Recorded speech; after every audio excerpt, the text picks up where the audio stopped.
The NFL season is here, and the Lockdown Defense Sports Network welcomes you to another NFL season. We are here to give you a front row seat to the pulse of the NFL. Join us every Tuesday night as we break down the latest news, dissect the hottest headlines, and fire off fearless predictions that might shape the future of the league. From the locker room drama to game-changing plays, we're just not watching football, we're living it. As the entire hit squad with young RG Robert Garcia, Coach Mike Dubb, the real AG Alex Givens, and yours truly, Coach Defense, joins forces with the NFL Nation Live crew, Ref Guru, Violator, and the Saudi pirate himself, Captain Jack Rackham. So buckle up, because this isn't your average recap. This is the Lockdown Blitz, where the takes are bold, the insights are gritty, and the passion runs deep. Let's go.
To all my heavy hitters, the Lockdown Defenders, welcome to the Lockdown Blitz. I am your host, Coach Defense, and joining me today, as always, the Hit Squad, young RG Robert Garcia, the real AG Alex Givens, Coach Mike Dubb, and the NFL Nation Live crew, Violator, the man, the myth, the legend himself, and Captain Jack Rackham. Gentlemen, what is happening? What is good? What's going on? What's going on? Where's my applause? Where's my applause? There it is.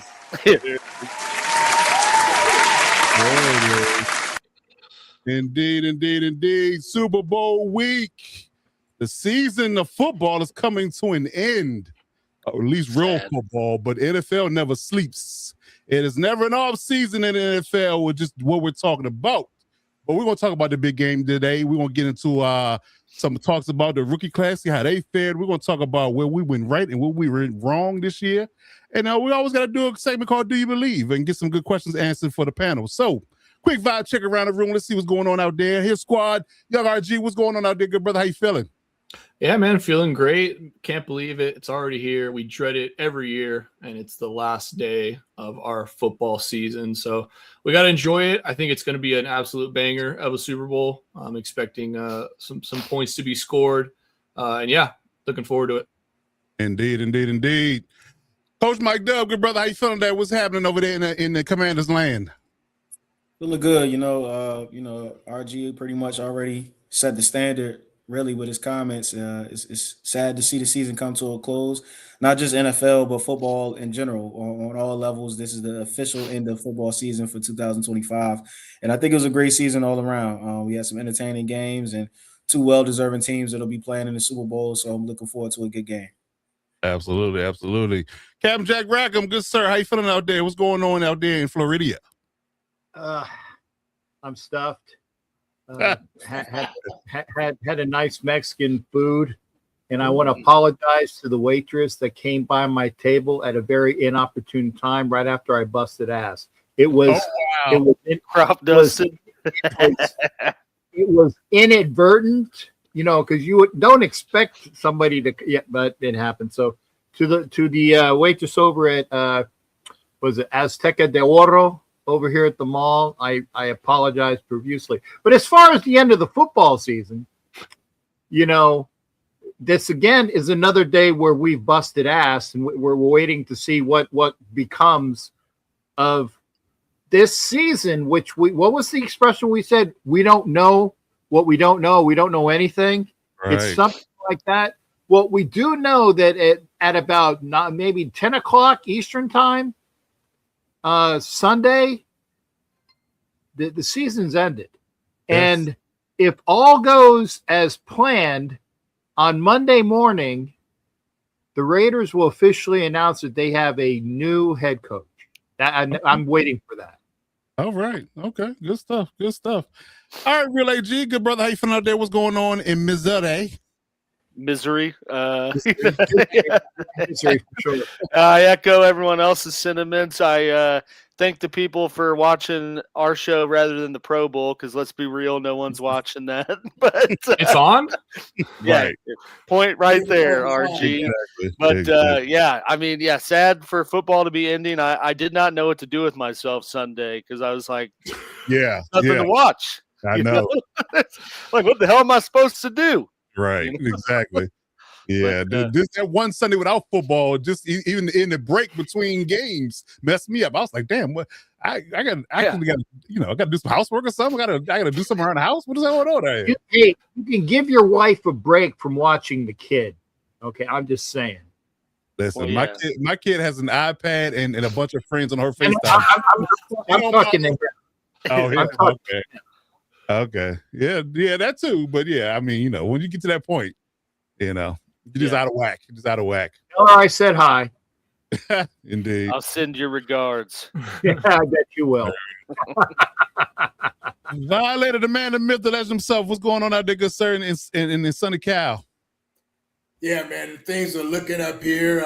Great weekend. Like you said, it's sad to see the end of the season, but I'm also happy with what's on the horizon. This past Saturday, I was blessed to be part of, a national tribute to the great coach Tom Flores. Captain Jack had a group down in Florida, so we were just united around the nation show, so to speak, to show love to this NFL legend and icon, in Raider Nation and in football in general, man. So this guy broke a lot of barriers, and he's kind of bedridden right now, 23 hours out of the day. So, we wanted to give him his flowers collectively while he could still understand it and appreciate it. Respect. That is good stuff. That's good stuff. Oh, for sure. Indeed. All right, man. So, So we've had a good year. We've been rocking and rolling every week for the NFL season, every Tuesday night, 9 p.m. Eastern Standard Time, right here on this sports network, the Lockdown Divas Network. Hit that subscribe button on the network if you haven't done so already, because even though the real football stops, the business gets going in the offseason, and we're going to cover it all. So if you're looking for daily content for NFL daily content Monday through Friday, please hit us up and please log in with us, because we will be rocking and rolling as always, man. We're going to be doing it here on the YouTube channel, and we're going to be doing our new channel, Patreon. We started a new Patreon channel this past week. I think we got full weekend now, 7 days. So if you're looking for that particular avenue, that particular area, is exclusive content, unfiltered, gritty, heavy hitting content, that cannot be seen on YouTube. So please check us out there, patreon.com/Lockdown Divas Sports. So now we got the business out the way. Let's talk some football here. And that's, like I said before, we've had an interesting year. We've done our predictions at the beginning of the season, mid-season, all throughout. We've covered everything practically in the NFL throughout their regular season. So, we're going to start off our segment this pod here in the last inaugural one of the regular season or postseason. And we're going to talk about a segment that we like to call the year in review. So we're going to talk about our hot takes and some of our bad breaks. So what we got right, what we got wrong. And in the network that prides itself on the mantra that we're often early, never wrong, I would like to argue that we don't have a whole lot wrong to talk about. But we're going to go around. We're going to talk about it anyway. Indeed. Young RG, good sir, how you feel about your year? What was your hot takes that panned out? What was your bad breaks? Tell a family out there, tell the podcast listeners out there how you did this year in 2025. Yeah, I mean, so I think the obvious one, we had talked about it multiple times throughout the year, but the fact that I predicted both worst to first teams, one in the NFC and one in the AFC, in being the Patriots, which although at the end of the season now it doesn't seem as shocking, but obviously when I made that prediction, they were coming off a 4-win season. The Bills still look to be the cream of the crop. So I give myself a slight pat on the back for that. I feel like that was a pretty good shot.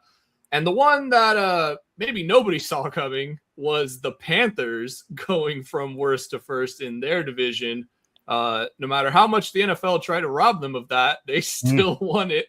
Right. Ball don't lie, and the football gods will not, disappoint when it comes to laying down the hammer. So, Kitty Go Meow, very happy about those two. Can't really say much more than that. I mean, predicting two teams, man, I wish I would have put down a bet on that. That would have paid some money. Indeed, for sure. Yeah, great calls. I definitely didn't see the Patriots thing. Honestly, truly, I was more high on the Patriots pick, but that Panthers pick was money. I like it. I definitely like what they're building over there, and it should get better in 2026. So we'll definitely cover that as we always do. But yeah, some great takes there for sure. Definitely like those in that particular. And you coined the phrase "Kitty Go Meow" on the podcast too. That's another one. Kitty Go Meow. Yeah. Yes, indeed. I know that, girl, so don't laugh about that too much. Oh, wow. The Panthers' own fan base lost hope. Young RG did not. Indeed. Nope. And he actually still defeated the Saints and the Panthers in the preseason, and nobody gave him credit for it, but it panned out. Good stuff. Saints fans, I'll give you some slight credit. I didn't think you get to 6 wins. Tyler Shuck actually showed me some things, shockingly enough, this season. So you might not be in as rough of a spot moving forward as I would have thought, but regardless, finished last this year. Suck it. Damn. Good. Give him one, dude. Come on. DX cross time. Why not? So you were He is an degenerate gambler, so it fits. What'd you say, Kat? you heard John? You said you would say that you were shockingly Shockingly surprised. Yeah, I think so. I knew there was a pun there. I just couldn't friggin' get it out. Okay. All right, Real AG, good sir. How you feeling out there? What's going on in your hot take and bad break land and for your 2025 season? Yeah, I'm good. I decided to take a slightly different approach than RG, not really pat myself on the back. Because I got a lot of stuff wrong too, that I always you got to learn from your mistakes, right? You enjoy your awards in silence and learn from the mistakes out loud. So I mean, yeah, first and foremost, obviously was very wrong on my Kansas City Chiefs and how their season would fare out. So we'll just pick the low-hanging fruit there. I thought, maybe the Chiefs would be playing in a Super Bowl again, and here I am not watching them, and they didn't even make the playoffs. So, yeah, total polar opposite there. I think another one I got glaringly wrong was I picked the Titans to be my worst of first team, and yeah. That was rough, and then I was definitely wrong on this NFC North. I think we were right on that would be a bloodbath division. But I think at least my kind of thought it ended up being the Lions or Vikings again. And ironically, both of those were the ones at the bottom of the barrel, so to speak. Right. So it definitely was a year. I mean, this was an interesting year, and really driving home that we don't know anything and couldn't really figure anything out until like week 16. Because a lot of teams that have been, I don't want to say historically good, but, pretty solid in this last 5+ year stretch, a lot of them kind of fizzled out or didn't even make it to the dance. So it's a wild year all around, but made for exciting football for sure. Yeah, because I don't think nobody had the Patriots or the Seahawks making it to the dance on their bingo card. That's for sure. Yeah. Hell no. No. Hey, Alex, you might not have gotten the Titans worst to first, but you got them worst to the first team to fire their head coach this year. So I did say they would. That part. Yeah. So hey, we pivoted and we righted the ship, but we were definitely wrong on the outlook. It's going in. Right. Okay. Good stuff. Coach Mike Dub, good brother. How you feeling out there, and what's happening with your hot takes and bad breaks for 2025? Yeah, first of all, it's kind of hard for me to remember. It feels like so long ago, was 20 weeks ago making these predictions. So it's kind of hard for me to remember, but I'll start out with the ones that I definitely got wrong. I will say, and I'm going to stay in the NFC North. So Minnesota, I thought that we were going to see a lot more from Minnesota, and I had high hopes for JJ McCarthy, and I was completely wrong about that. Even after the first week, I kind of stood on that because, he came up with a big win against Chicago and had some flashes. It wasn't pretty, but he showed some grit. And I was expecting to see, kind of a similar, kind of like a Bo Nix type of trajectory.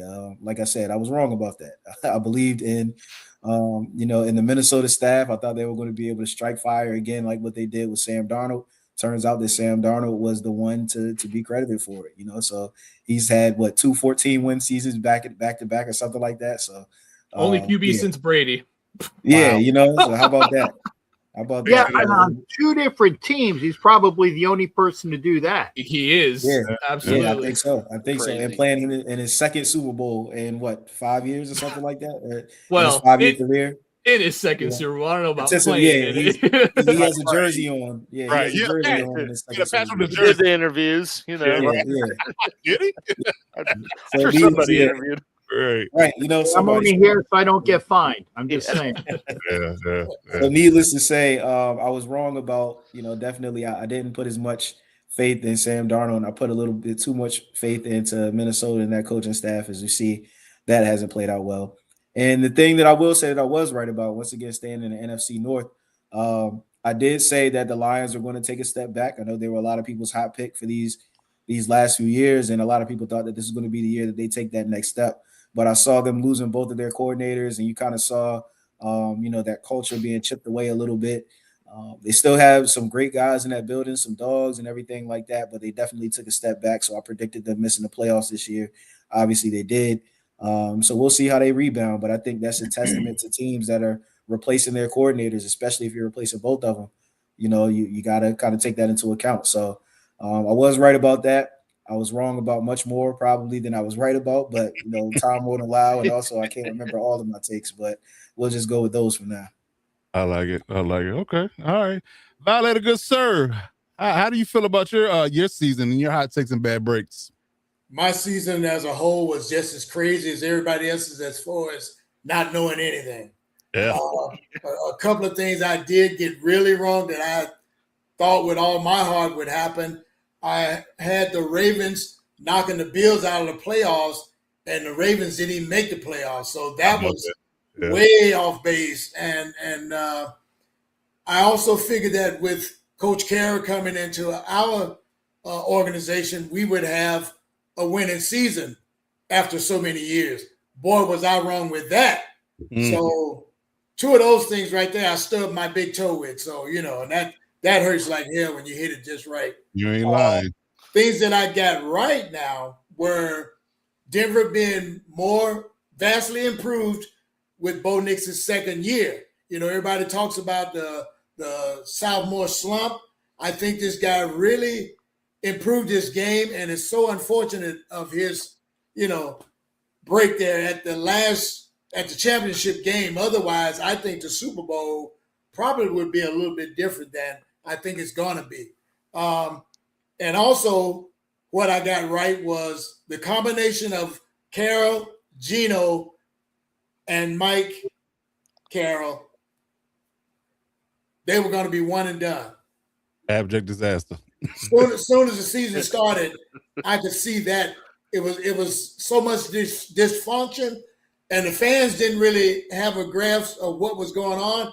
But just looking at it, they looked like Keystone Cops, and I'm saying shit rolls downhill. So it left a big puddle there. So we're in the process of sweeping the field up. So I'm looking forward to the 26th. It's never fun cleaning up after the elephant cage. Yes. And Gino is so dysfunctional that the team he left made it to the Super Bowl, and the team he went to got the #1 pick. How about that? Damn. And look, Sam Darnold that everybody had put out the pasture is every game now is got that look on his face like I proved you wrong. He won't say it, but you just see it like I told you I was good. Yeah. Yeah, so we'll see. He got one more game to go, so we'll see how he catches in come Sunday. But yeah, definitely prime to cash in and make all the doubters eat crow for sure. For sure. All right, Captain Jack.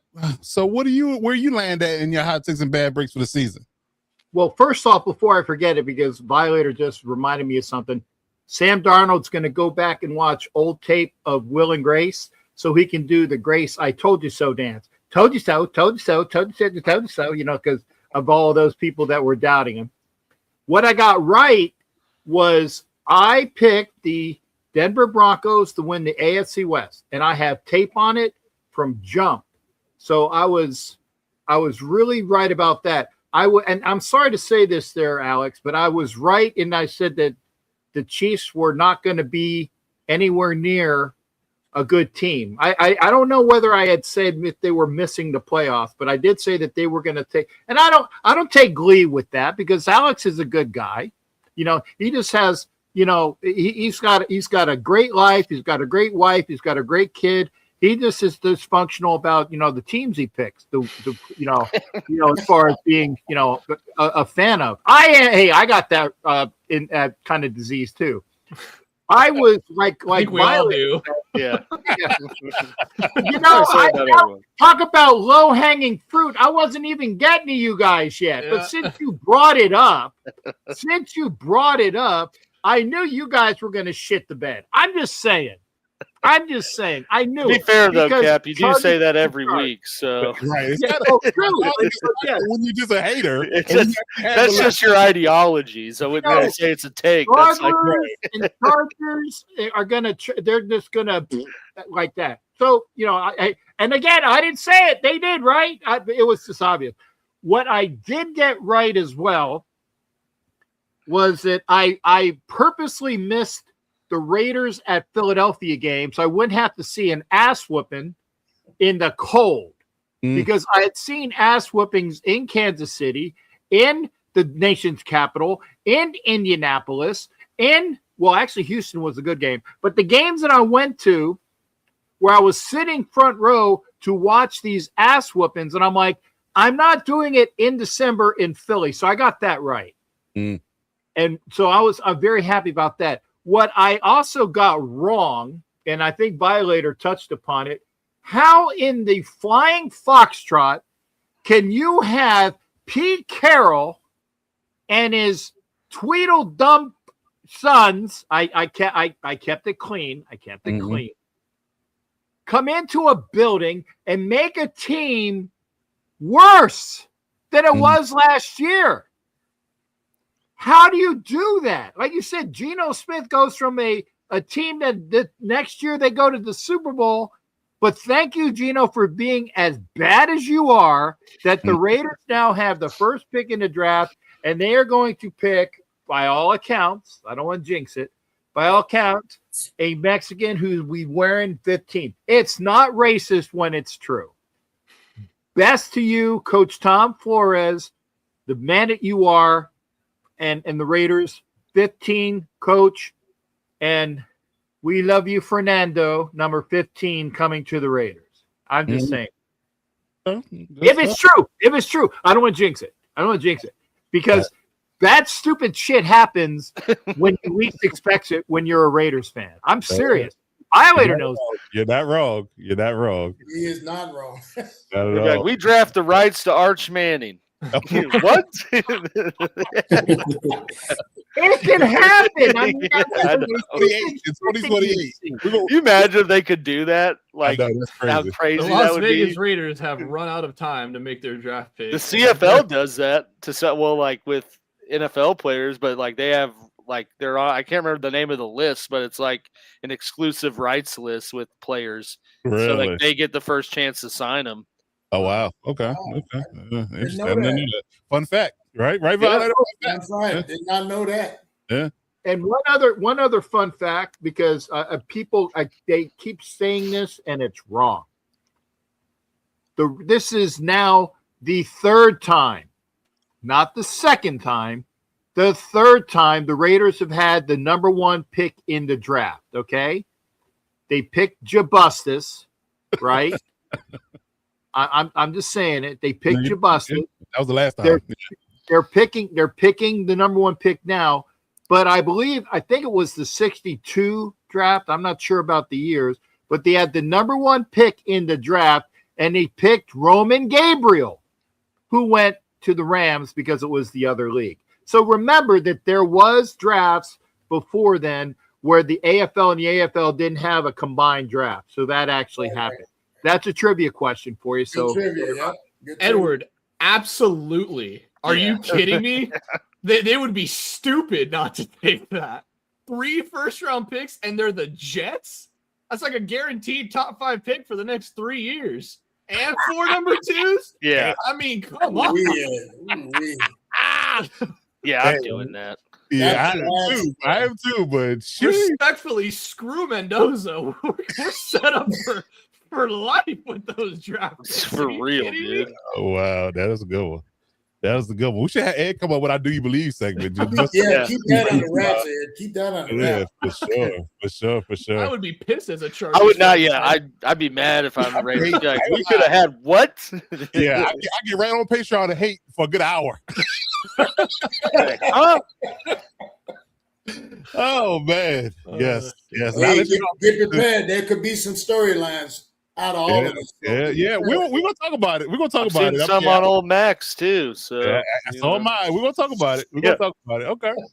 All right. So for me, what I got right and what I got wrong, I was very close to predicting the Rams won the Super Bowl. I was one game away. So it was a moral victory. You know, not a lot of people didn't see that happening, especially with Stafford's back being Cap. Yeah. Sorry. Pardon me. That's what I think about moral victory. I apologize, but yeah, that was a big one. Anywho, all right. So the Rams were close, but no cigar. They made one game off, a muff punt away from making it to the Super Bowl. That was interesting in its own right. The idea that I was wrong on as well about Brian Flores being the new head coach of Pittsburgh. I still don't get that part. And Mike McCarthy, I still don't understand that issue. But a 62-year-old man, that's not what the Steelers typically do. But more and more I'm hearing about the fact that they just don't want to be bad. They don't want to be in a losing situation. They don't want to just bottom out for a year and get a quarterback and just live righteously for the next 15 to 20 years. But that's a whole other conversation. That's our Rudy's bag, and I guess Mike Tomlin was tired of dealing with it, so he went home. But I'm gonna say it too loud because Bishop will pop out here with more scandal news. But like I said, I'm sorry, Coach. I'm waiting on that because that was alluded to last show. And I crickets. I haven't heard what was alluded to, and I'm not gonna bring it back up other than the fact that I'm still waiting to hear if that is bullshit or not. I don't know, but I just find it interesting that when certain people leave or leave high profile jobs, automatically they have a scandal. Yep. Here, that seemed like the script, but that's a whole nother conversation for a whole nother day. Maybe on Patreon. So sign up to Patreon today. Maybe I'll talk about it one day. But going back to what I got right and what I got wrong, like I said, the idea of what Brian Flores was going to be, almost was a shoe-in. Tomlin recommended him. Didn't happen. Almost was right about the Rams. I think I was, with Dub on the idea that the Lions were going to take a step back with losing their coordinators. I was definitely on that train. But overall, I think that, I did say the Texans were going to make some noise. I did say that. They did, have a nice meteoric rise with their defense playing lights out. If C.J. Stroud can just, play just a teensy bit better, they probably beat the Super Bowl right now with their defense. But we'll see how that flows. But yeah. Yeah, so that was an interesting one. Just and holistically, just the idea of the Mike McDaniel getting fired from Miami into a situation in limbo. I've been talking about it for 2 years. That he wasn't the guy. I said Brian Flores was right about him, and he got forced to deal with him. And the end result is he's likely out in Miami. So we'll see. But his cap hit is brutal. I don't know if y'all seen it, but that cap hit $90 million, isn't it? It's something crazy. It's up there. The only thing they can do is trade him post June 1, and it's manageable. But anything above that, it's definitely punitive. So it sounds like kind of what Cleveland's got going on with Deshaun Watson. Oh yeah, very much. So. Denver did that with Russ, so it can be done. Yeah. But I think they were in a different situation where they could, they was picking high in the draft and it was a decent quarterback class. They can replace them with a rookie and still be okay. But I don't see that in They Miami's weren't future. picking that high though, weren't they? Like 12. It was like, top 10, Oh, top Denver? 15. Yeah, they picked one Right pick before- in front of us. They were either 11 and we were 12, or we were 13 and they were one above us. I'm sure you'll look it up, Alex. But they had to pick right before us. I remember that. Yeah, but it was like 5 or 6 quarterbacks in that draft. So And they all went top 10. right. Yeah. Right. There you go. Except for Knicks, who went. Oh, yeah. My bad. They all He went was the top last 12. one though. Yeah. He was like the borderline maybe first round. It was like no. Yeah. Yeah, we're taking What opposite ends, by the way, of the spectrum that they're on? You got the Browns and the Broncos coming off 2 massive cap hits. One team is in the AFC Championship game a couple years later, and one team is picking top 3. Yeah. Yeah, Yeah. top 3. Eesh. Yeah. Rough. As That a world was- They do have a lot of picks though. from They do. Jacksonville. That they do. We'll see how it pans out. But yeah, I mean, just to close the book on it, I talked about it on our episode today that we dropped on Patreon for our first episode of Hit Squad Unfiltered about the the Vikings firing their GM, after getting an extension the year before. And Kevin O'Connell, I'm watching you. You're on my list because you, my friend, were hired by the GM that just got fired, and you turn around and basically snake him and get him fired. And we all know. We know without knowing that you are the quarterback whisperer. So I will be hard pressed to believe that he did not take your guidance about JJ McCarthy and watching Sam Darnold walk out the door. So I believe that lies at your feet, sir. And when JJ McCarthy does not work out next year, and your ass is looking for a job, I'll come back and remind you. But outside of that, I'm cool. But yes, almost right about the Rams, a little bit wrong about that, in that situation. Right about the Lions. I don't know what the hell's going on in the AFC North, but that's a whole nother conversation. But yeah. So yeah, but that in that space. But yeah, we'll see how things roll. But any other things y'all want to go back on? Any go backs in regards to bad takes or hot takes before we move on? No? I apologize for my burp. It was inadvertent. Like the fart. It was more than a burp. That was a belch. That was a major league belt. I'll give it that. You got a lot of inadvertence happening today, Cap. A lot of inadvertence. Yeah, but out of both ends, you can't beat that, right? Right. Better out than in, they always say, right? Good thing ref ain't here today. We would probably had a couple of flags right there. Yeah, true. Very true. Very true. A couple unsportsman likes. That's it. Indeed, Just indeed. saying, bro. Just saying, Cap. Hey. All No right. worry. So we covered the 2025 rookie class in great detail on this channel. And we did some deep dive analysis on these guys, and we watched it play out in real time and who we felt like we were right and wrong on, who was going to hit, who was going to be a bust. So we're going to do a segment about the rookie class, the best rookies in 2025. So we're going around the room and let people, sing the praises of their guys that they felt like they were going to be a hit and what they did throughout the season. So, young RG, you're up. Let's talk about your best rookies and who you felt like you were pounding the table for he ultimately hit in 2025. Yeah, I mean, you see him right there on the screen, and I gotta go again. Kitty go meow. It's got to be Tetairoa McMillan, who's probably going to win the Offensive Rookie of the Year award.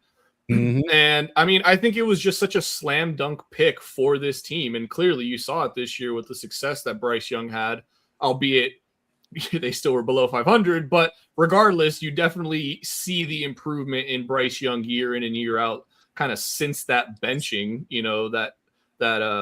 that happened back when Andy Dalton was still on the roster, or I think he's still on the roster. But either way, unfortunately, Dalton gets into a car accident. Obviously, praying for him. Everything looks like he came out of that okay. There were no major injuries. And basically, ever since then, Bryce Young has just taken the starting role and run with it. He even led his team to a division win. Again, NFC South. But regardless, it is a division win under his, resume. And a big part of that was because of Tetairoa McMillan. What is the biggest add-on you could give to a short quarterback?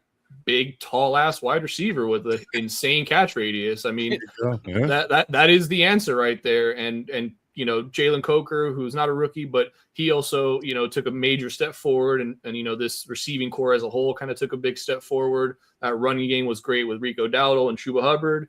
But yeah, I think Tedder McMillan, he's going to be a number one wide receiver in this league for years to come. And he didn't quite break 1,000 yards. I think he was like 925, 7 touchdowns, which both led all rookies. So I think he's destined for, a good career. And I think he's off to a great start. Oh, they had 1,100 yards. I get that wrong? I could totally be tripping then. Damn, did he break 1,100? I thought he did. Hold on, let me double check real quick. 1,014 receiving yards. All right. I take back everything I said. He's even better than I thought. Broke 1,000 yards his rookie year. 7 tuds. 122 targets, 70 receptions, 1,014 yards, and 7 touchdowns. Yep. That's a damn solid first year for a wide receiver one. Absolutely. Remember, he's not just a tall receiver. He's a tall ass receiver. Yes. His ass is tall. Oh, remember, God. Cap, we do full things full ass here. There ain't no half-assing it. Yeah. Speaking of which, Oh, no. There was no full moon in the projections tonight. No. I was waiting for the setup. This is the last show of the season, man. Come on. You don't want to Hey, that's a cancel us. Raytheon. Yeah. Listen, Yeah. I've got the FCC off my back this long. I like to keep it that way. Yes, indeed. All right, Real AG, what you got on your side from rookie perspective from 2025 class? I got a lot, but I'll save some for others on the panel because I'm sure at least one of them, maybe two, I know will be named later. Well, So Mike's gonna drop it, so we. I'm know. gonna stick with my O-line brethren here and say that Will Campbell, I think, has to be viewed as a very surefire pick and one that clearly altered the trajectory for the Patriots. I mean, that was a big focal point to revamp their O-line.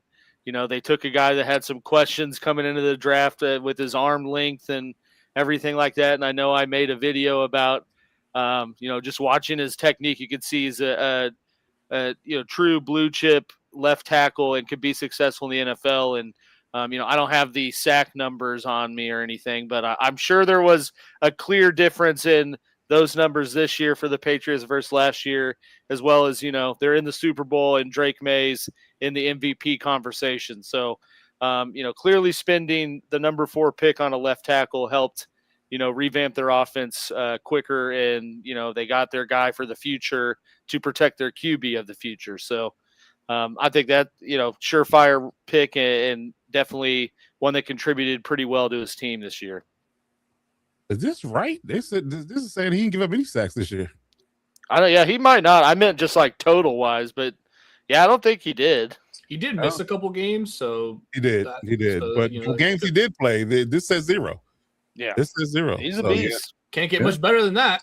And he gave me one of my most favorite quotes ever in the pre-draft when he was like, if you're a D lineman, you get a sack a game. That's like 15 sacks. Your first round pick. You're an O lineman giving up 15 sacks. You're working for Amazon. I remember that. Yeah. I was like, damn, that's it's real. true though. It's true though. Yeah. And he quickly responds after he was like, not to say that Amazon is a bad company or to disrespect anyone. Yeah. Actually, that's not quite true, because you can be the left tackle that the Raiders get from the Seahawks to take the place of, our left tackle. And what's it, Stone something kid out of Florida. He gave up Stone Forsythe. Yeah, Stone Forsythe. I call him Stone Feet, but anyway. He's a stone cold loser, and I said that. Wow. Stone cold, full ass loser. That's what he is. Yeah. Unadulterated ass. Yeah. Another. I can go. Oh man. So yeah. I don't think we need your ass too close to the camera. With Right. There what's you go. going on. Right. I'll give the ladies what they want. You know that. Oh God. Lord. All right. Okay. So yes, Will Campbell and all dinosaurs feel a T-Rex. I got it. I got you. Yeah, they got him. They got him with the short arm. I guess you can say label, but he did all right for himself. Not giving up a sack all year. So good stuff. It was a hell of a lot better than Robert Gallery. I mean, that guy was T-Rex. Jesus. Yeah, he was a T-Rex too. Yeah. Yeah. Okay. All right, Coach Mike Dub, what you got over here on your side? What rookie stood out for you? I got to feel I know who it's going to be, but go ahead. So I know everybody thinks they know what I'm going to do, but as a former running back, no, not what you guys think though. As a former running back, I got to give love to the offensive line as well.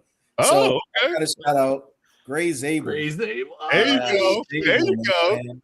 Like that's my guy. I love the fact that he mixes it up. He gets in there. He's getting, he's getting into it with defensive linemen. He's a tough-nosed interior lineman that doesn't get a lot of shine. But if you watch those Seattle games and you look at him clearing out that path, you look at him getting to the second level, I'm telling you, that's a running back's dream to have a guy that's getting to the second level, clearing out linebackers, clearing out all kinds of things.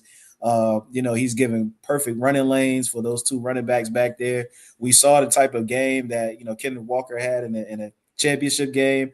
I think that we might see a repeat of that going into the Super Bowl. So I know that's a guy that a lot of people weren't really thinking about. Like I said, he's an interior offensive lineman. He wasn't taken super high in the first round. He kind of slipped towards like the back end of it. But listen, this guy is a game changer when it comes to that ground game. Just watch the film. The eye in the sky don't lie. I had to give him a shout out. I know where everybody thought I was going with it. And he's another one that's a dog, but trust me, we'll be talking about him for a lot of years to come. So he'll get plenty of shine. But I wanted to give Gray Zabel, a shout out. If nobody else sees you, I see you, big dog. Do your thing. I like it. Different Seahawks rookie than I was expecting. Yeah, exactly. Same teammate. His team. Yes, and if you had any questions about whether or not we're football nerds on this podcast channel, we picked two linemen in this segment. We didn't everybody didn't go with the sexy stuff, the running backs, quarterbacks, wide receivers. They picked two linemen, and from a running ones that matter. All right, from a running back picking a lineman, that's profound. He knows. He gets it.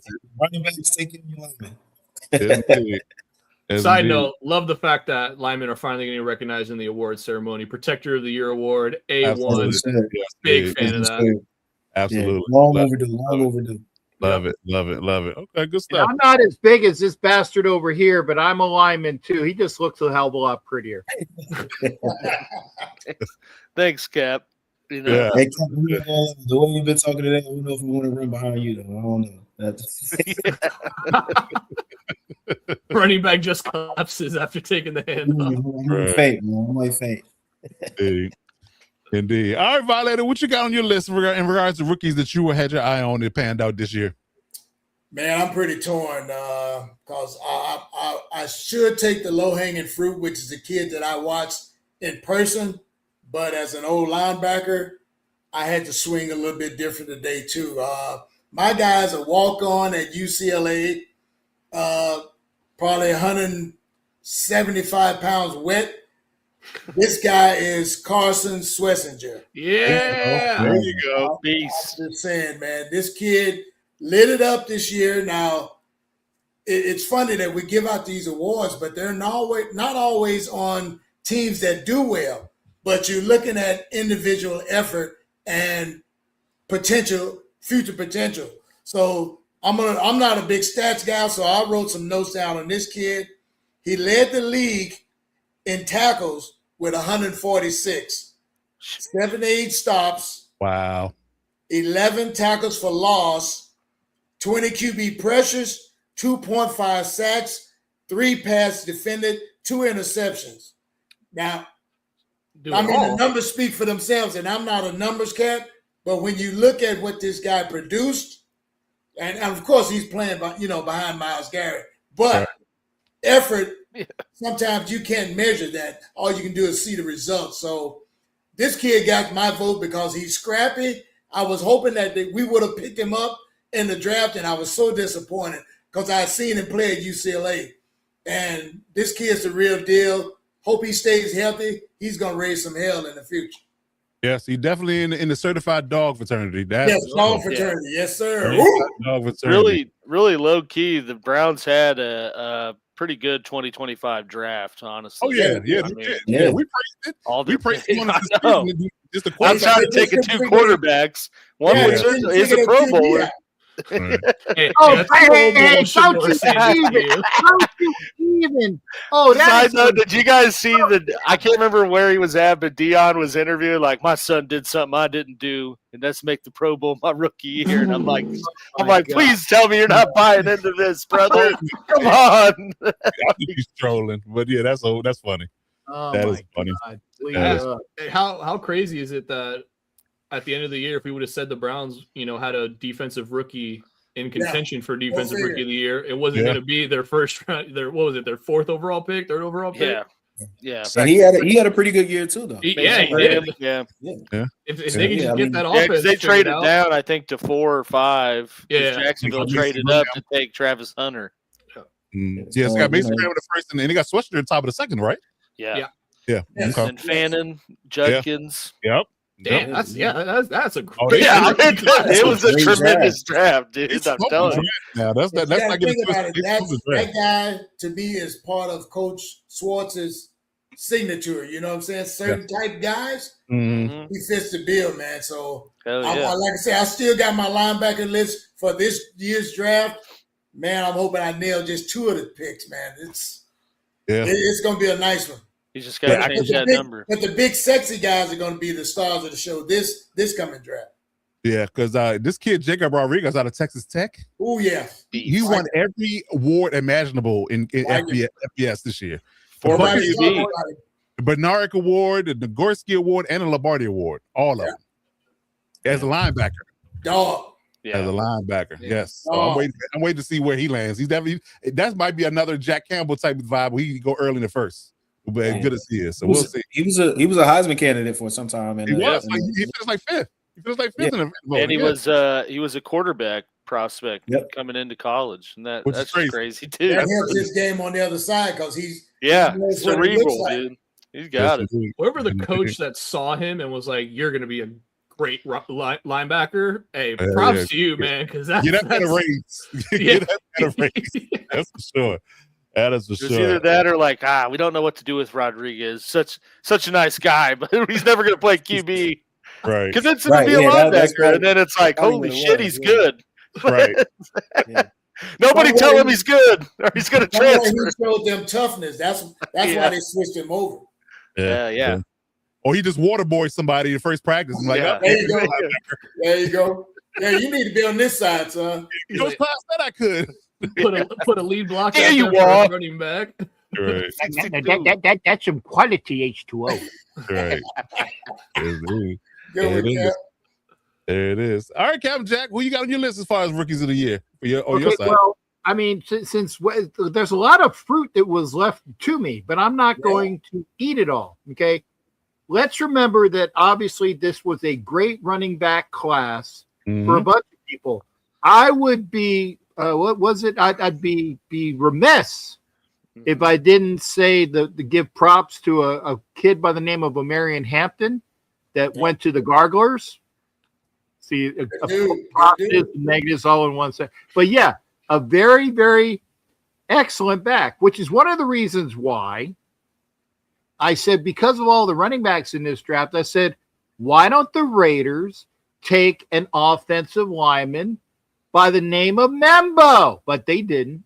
Yeah. Just like last year when they should have taken somebody by the name of Fuaga, but they got Bowers. So I'm remiss. Anyway. Preach it. Yeah, but I'm saying we could have Fuaga, we could have Membo, but we do have Bowers, and we do have an excellent back in Genty. As long as we get a fucking line. Oh, I'm sorry. I'm sorry, Coach. It slipped.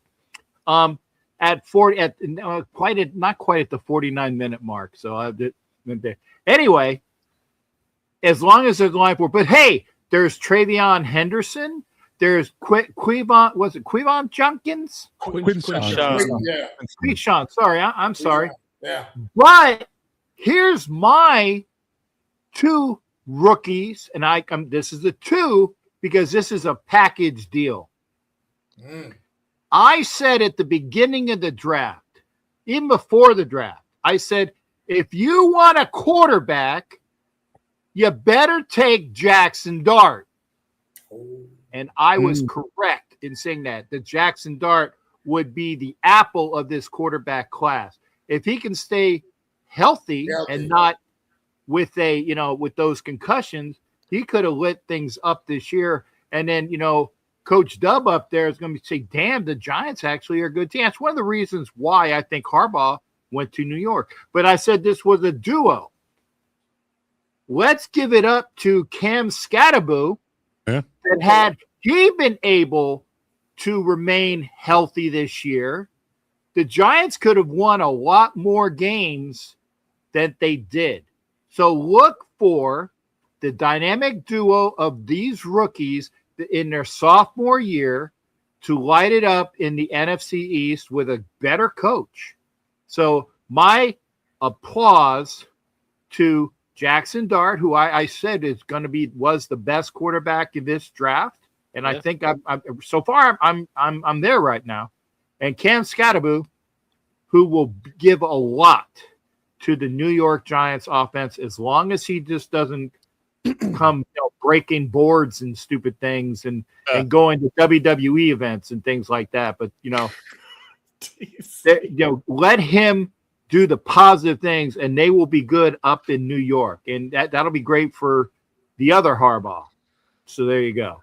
Yeah, except now he has Matt Nagy calling plays for him. So Yeah. A lot of mesh, a lot of crosses. Don't like it. Cam Scatterboo is the definition of I'm here for a good time, not a long time. Oh yeah. Yeah, for sure. He's only going to probably play like 5 years, but goddamn, he's going to give everything in 5 years. Yep. Is you get older, he said, I don't have an hour. I got a good 5 minutes. I remember they asked him, like, what would you be doing if you weren't playing in football? And he's like, I don't know, probably selling solar panels with my dad. Just like, it's like, he's probably 100% correct. He might just be. Okay. All right. Man, Cap, I thought for sure you're going to give praise to Genty. I was going to do that, but I left him for you guys. But see, that's the obvious one because I am a Raider, and Genty was a fabulous pick. But like I said, we could have had Fuaga. We got Bauer. We could have had Membu, and we got Genty. There's nothing wrong with those picks, but let me see. I'm sorry. What was the position that I played when I was growing? Oh, that's right. Offensive line. So you put those people in the line, the Raiders could have had a lot different year. So just saying, those same offensive linemen are going to be needed next year and beyond. Yep. Period. Right about that. All right, good stuff. All right, for me, if you haven't watched it all, or if you haven't heard my voice in 2025, then shame on you, one. But if you have, you've heard me say the name of Emeka Egbuka 10,000 times. In fantasy potting and in regular potting, I've said fantasy, baby! So I've said Emeka Egbuka's name glowingly, and I said it before the draft, during the draft, after the draft, and I had to cry a tear because I looked back on it, and I was like, what could have been? Watching JSN ascend and be the dog he is, and practically, definitely top 5 receiver, top 3, wherever you want to place him at this moment, how productive he is, right? What could have been? Because we were picks away from having we were 1 pick away from having JSN as a Charger, and we were a couple of picks away from having Emeka Egbuka land in the Chargers' lap, and our pick in 2025. But we got Quentin Johnson, Mario Hampton, so I guess it's an okay trade-off. It's okay. It's not great, but it's not bad. It's not horrible. But cringed a little when you said that. Yeah, I know. I try to be nice about it. Alicia Marion, that one's good, but JSN to QJ, that's and tough because one. he had a better season this year, I said I was gonna stop shitting on him, for off season. I said that, so I'm trying to keep my word. It's early in 2026 though, so work with me. Yeah, I'm a work in progress here. I'm still he's still working on me. But yes. Yes, indeed. So I said, Emeka Egbuka in a lot of spaces, he had a great year, 127 targets, 63 receptions, 938 in yards and 6 touchdowns. So he had a great rookie campaign. From a linebacker perspective, is my position in high school, college, and in those spaces. I sung my praises about Cody Simon, and nobody had him high on anybody's board. Some people had him not getting drafted. He was the journeyman linebacker from Ohio State. He went from, I think he was a walk-on to a scholarship player to an every down linebacker in a 3-year span. Yeah. And he definitely was catalyst in winning a national title in 2024, 2025, last year. So I was saying that if anybody picked him, because he was a little bit undersized, about 228 pounds, 230 pounds on a good day. So people were, looking at it from that perspective. But I'm like, listen, the kid's a former safety, and the trend in this league now is former safeties converting to linebacker for NFL potential is giving you a 3-down linebacker. Your Fred Warners, your Deion Henleys, just to name a few, were former safeties that converted to linebacker. They added about 10 pounds to their frame, and they are literally a legit 3-down linebacker for you. And Cody Simon has been that for the Cardinals. Took him a little bit to get going because he was sitting behind the starter, but the starter got hurt, and he ended up with 69 tackles, 2 tackles for loss, a sack, 2 pass breakups, and a forced fumble. And I think he had 11 games worth of film, and he's going to be good for the Cardinals going forward. So I like what he did.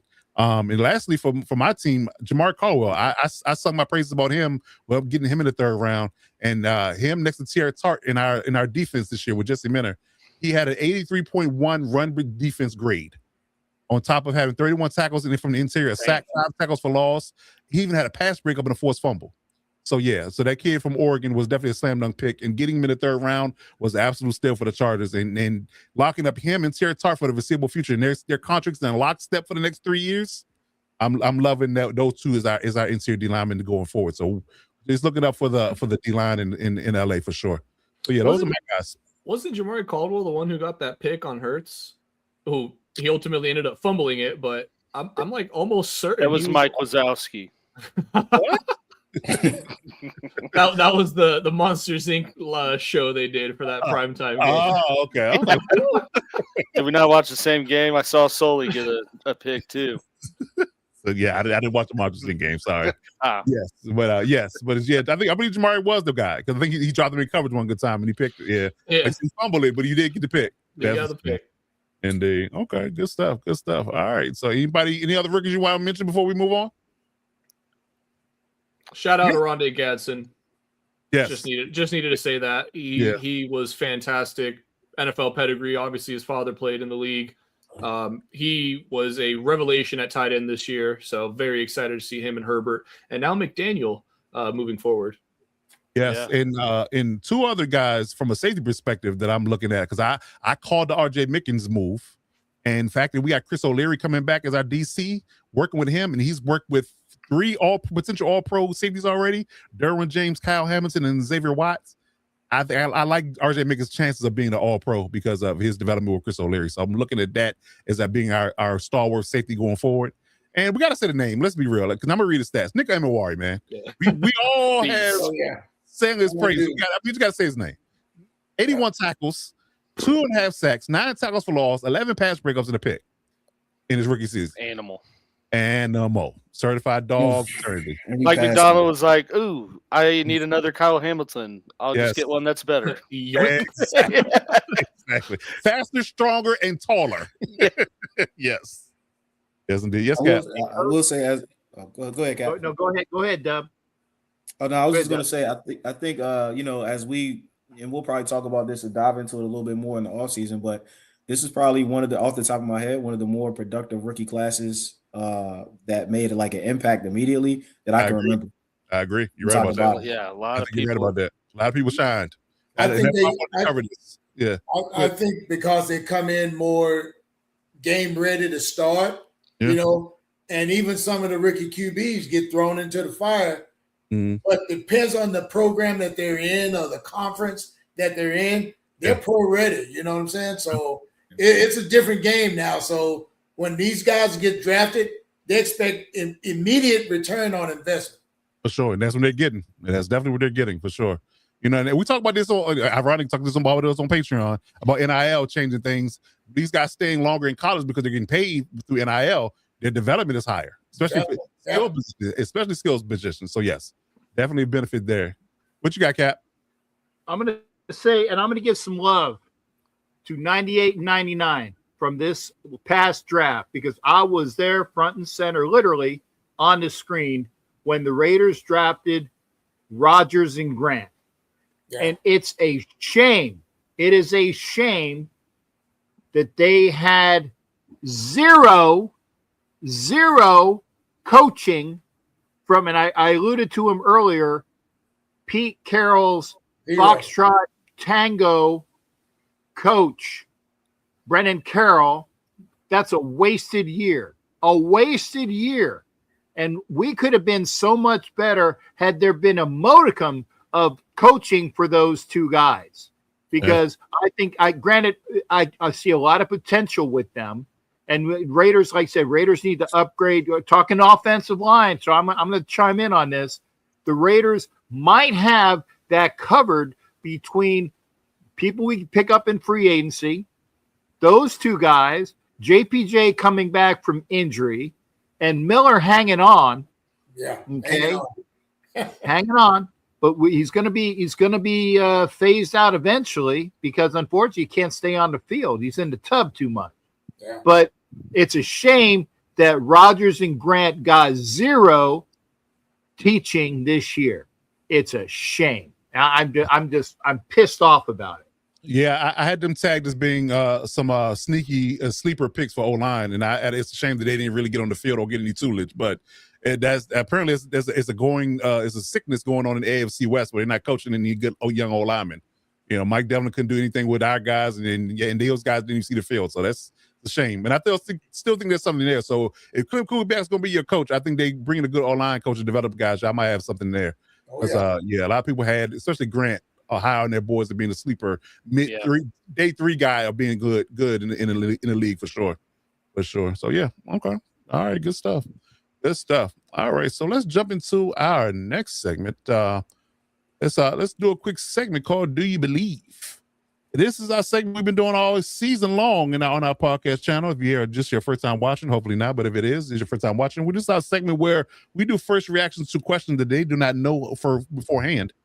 So this is the first reactions, real reactions. There's no research being done. They don't know what's going to be asked of them. So we're going to get right to it.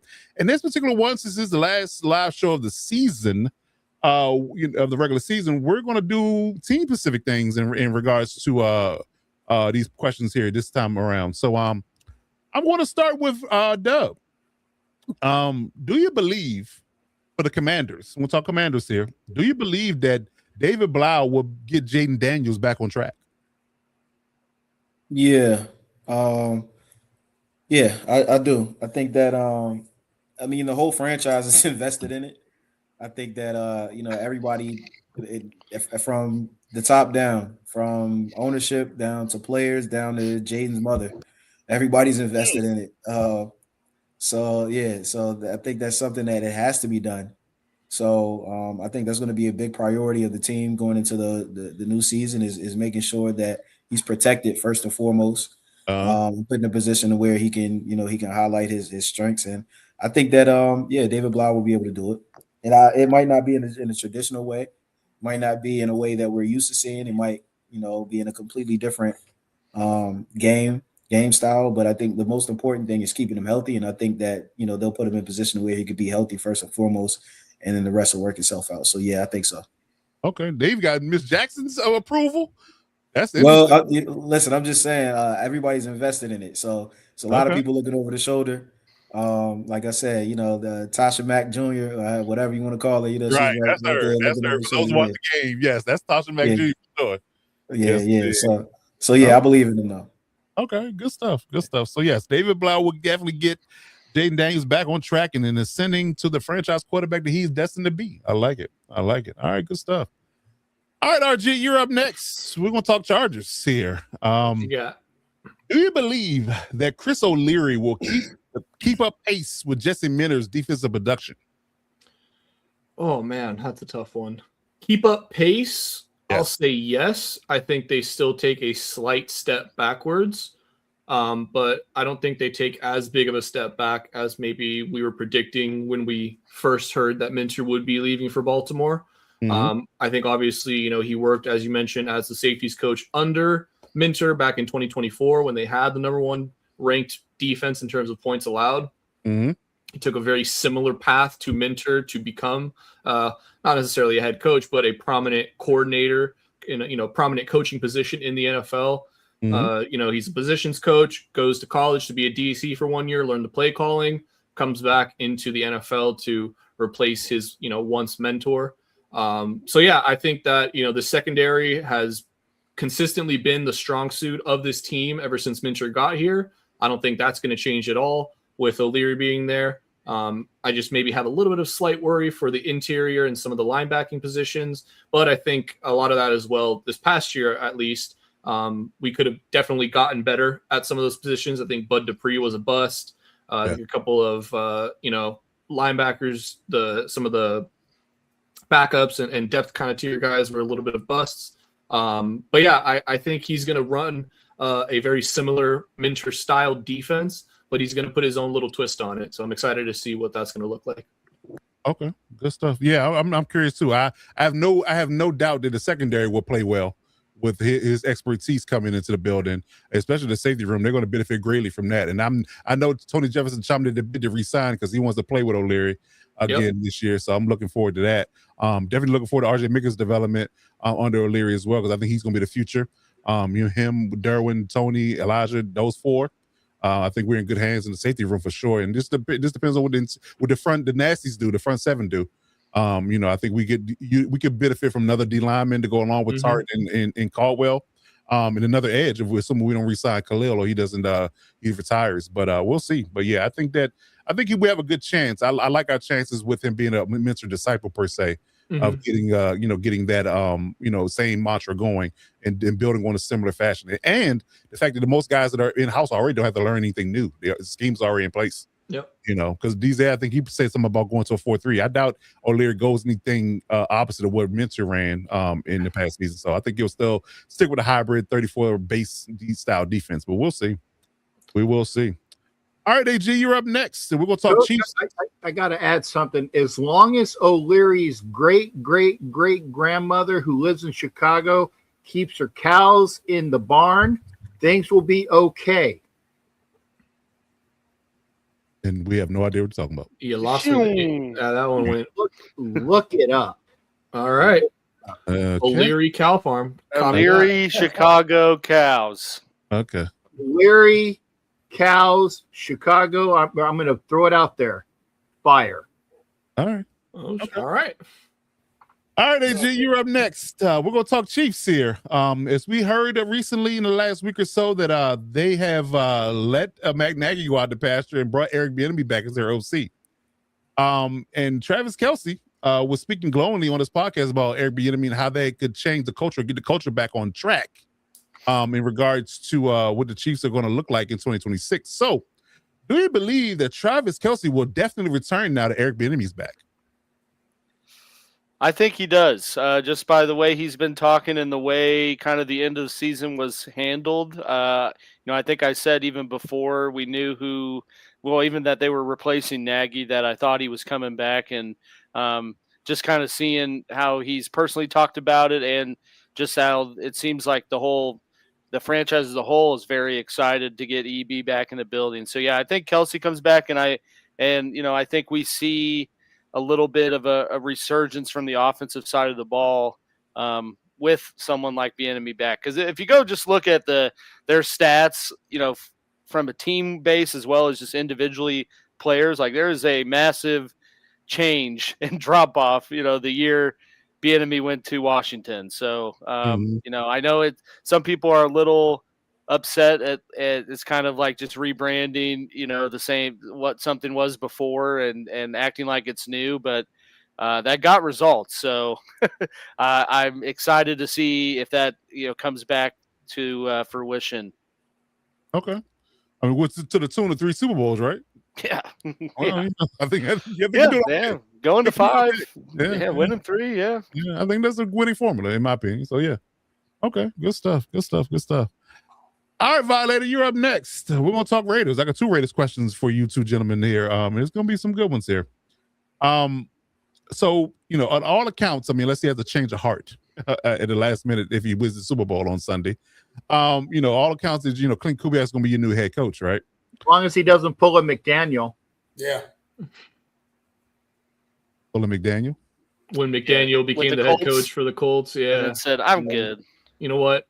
Never mind. McDaniel. I think Mike McDaniel. That's my bad. No. The good McDaniel went to Miami for a couple years. Right. He got the bomb that's only good as an OC for the Patriots. Well, he's a bum as a head coach, but he's a damn good OC clearly because he's gone to quite a few Super Bowls. Yes, sir. Good stuff. All right, Violator. So based upon the fact that your head coach, your GM, and your quarterback potentially, with the quote unquote number one pick coming in, will be in-house. Do you believe that the Raiders will finally have the right leadership in place? Head coach, GM, and potentially quarterback? I would say yes to this, and here's my reason why. After last year, everybody was bagging on Spytek, this and that, or who's really running the shop. I think that's been established, and during this offseason especially, we've seen them methodically go through their coaching search, which I had never seen in my 55 years watching these guys. And just the fact that we know Clint Kubiak's track record. Mm-hmm. There's a kid that grew up on the football field. I remember when his dad played with Denver, and here's a little kid walking around practices, but kids absorb stuff not even knowing. And that's why I look at Kubiak. He's absorbed all of that stuff. He's worked with some of the greats in the industry. He's gone to different places and turned offensive programs around. So as a longtime fan, I can't wait to see the combination. Now you bring in Mendoza, who is like, I guess, a Madden quarterback, if you would, draw him up like that. But this kid has it between the ears, which is most important. Can't wait to see them put this kid out there. I mean, he may not start, but that doesn't mean he's not going to be ready. If they fix the elephant in the room, the offensive line, I think this kid will, and along with Kubiak's play calling and versatility or creativity, I think the sky's the limit, man. I'm going to go out on a limb now. I kind of see our opponents, and I'm saying again, we should win 11 games. Wow. There you go. You dropped my hot take early. I should have said that for my hot take. Yeah, anyway. right. That's a hot take there. That's a hot take. Good stuff. Okay. All right, Captain Jack, I got another Raider question for you, and this kind of a little bit of a monkey wrench I'm going to throw at you here because we talked about I always get the monkey wrenches, man. I tell you. The proverbial. I know you like a twist, a plot twist in your movies. So I like to throw some stuff. Okay. I like the way you spin it, brother. I like the way you spin it. So you got the jersey on. Everybody's pretty much saying it's a layup that your Fernando Mendoza will be the Raiders quarterback in April.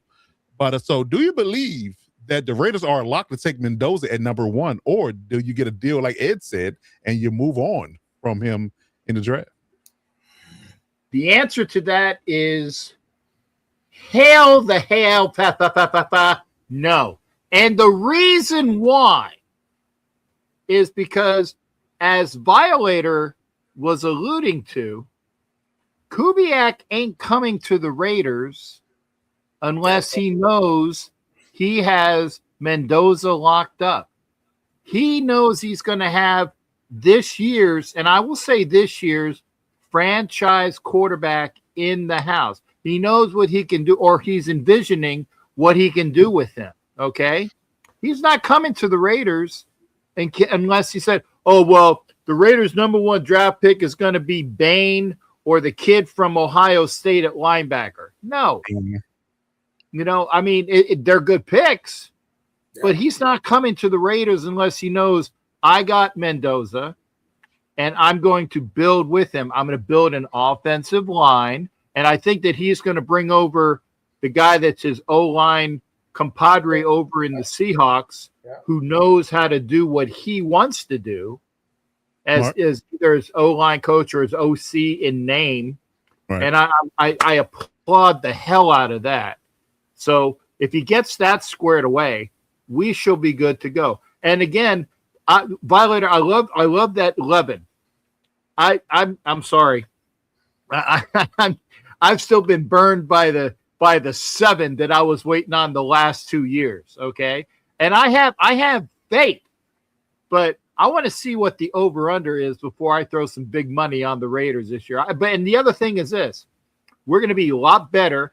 And I don't think that we got a chance to allude to it, although Violator did it a little bit.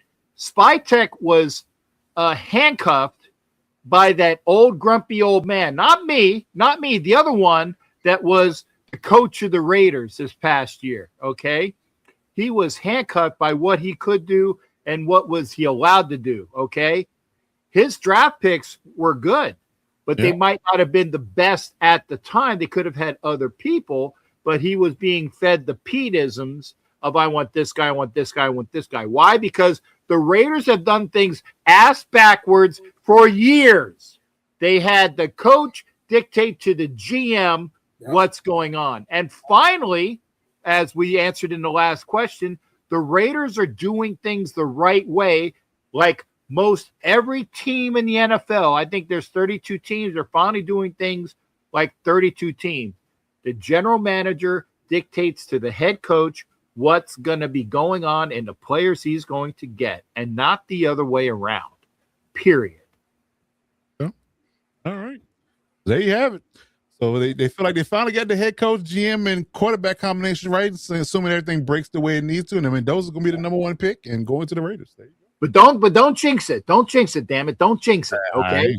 Because, again, KK is not the HC until Monday, and FM is not the number one pick until April. Don't jinx it, Coach. I know you spending that bad juju there. I know you got that bad juju. I just know the Raiders like to do things differently, so I gotta ask. That's putting it lightly. Yeah, a little bbit. Okay. All right. So that is our segment called "Do You Believe?" So, one more. And for those that this is before the time of what is it? Me Too. I really think, because I've been waiting to do this the entire time, and it's an homage to the great Steve Martin, and it's on one of his albums, so you can go back and look at this. He goes, "This is what I believe. I believe all women should be put up on pedestals, high enough, and I will leave it at that. I won't even do the punchline because I'm not even going to get in trouble on this show." Okay. I cleaned it up. But that's what every time I say, "Do you believe?" I said, "Man, I need to put Steve Martin in on this show." But it's great. Okay. Go back. Every time you say "believe," Coach, I just picture Frank Caliendo doing Ron Jaworski when he's like, "I truly believe." Yeah, that's funny. That's what I always picture. But hey, okay. Teaches them. Yeah. True. That's a generational thing, I'm assuming. That's generational. Yeah.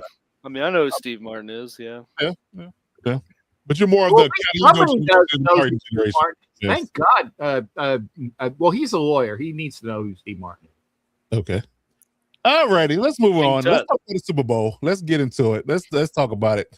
So it is Super Bowl week. We made you wait long enough in our recaps of the year to talk about it. So we're gonna get to it now in regards to what we thought we leave the show. We're in the show with the Super Bowl preview instead of start with it. So like I said, Seahawks versus Patriots, gonna be an epic matchup.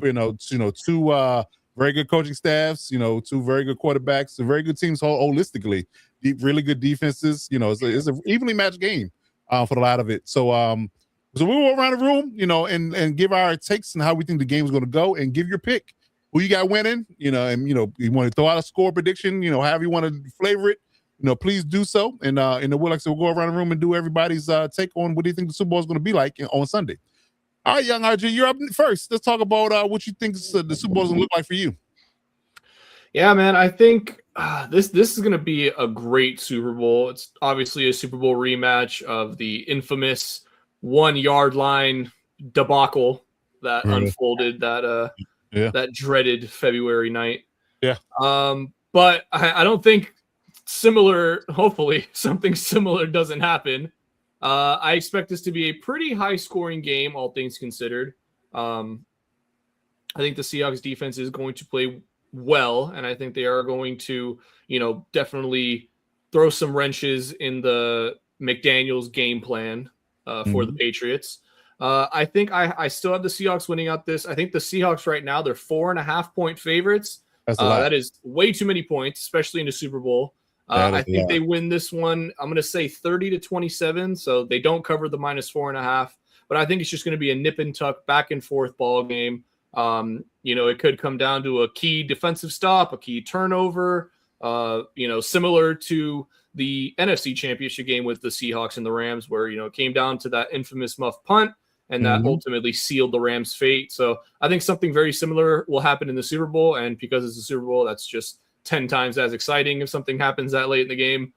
So I think it's going to be a great game, but I do have the Seahawks winning this one. I like it. All right, good stuff. All right, AG, what you got happening in the Super Bowl on Sunday from your perspective? Yeah, I echo RG's sentiments. I think it's going to be a great game, and the teams, seem to match up pretty well on paper. I don't know that it's going to be as high scoring as he feels, but I'm pulling for the Seahawks. I think the Seahawks win. I think their defense and the opportunities they create is the X factor, if you will. Just kind of looking at how Drake May's performed through the playoffs, taking the kind of the conference game out with the weather and stuff, which is a bad game, but he hasn't done particularly well, especially against the Texans and what I think will be, against the Seahawks in their defense. And so that's just what I think will end up being the X factor. My final prediction would be 24-17 Seahawks. And I will go ahead and concede that some of that rooting for the Seahawks is I just don't think the Patriots need to win another Super Bowl this quick. So join the club. Anything we've all felt for the last spade of spade, Yeah. Yeah, and that's funny coming from a Chiefs fan. I don't think they should win another Super Bowl. That's just pot and kettle right there. Although I agree with them. I wouldn't blame you if it was the Chiefs and you're like, they don't need to win. I mean, I'd be like, I get it. Yeah. I don't agree, but I get it. Yeah. Right. I strongly disagree, but I understand. Okay. Good stuff. All right, Mike Dub, what you got over there?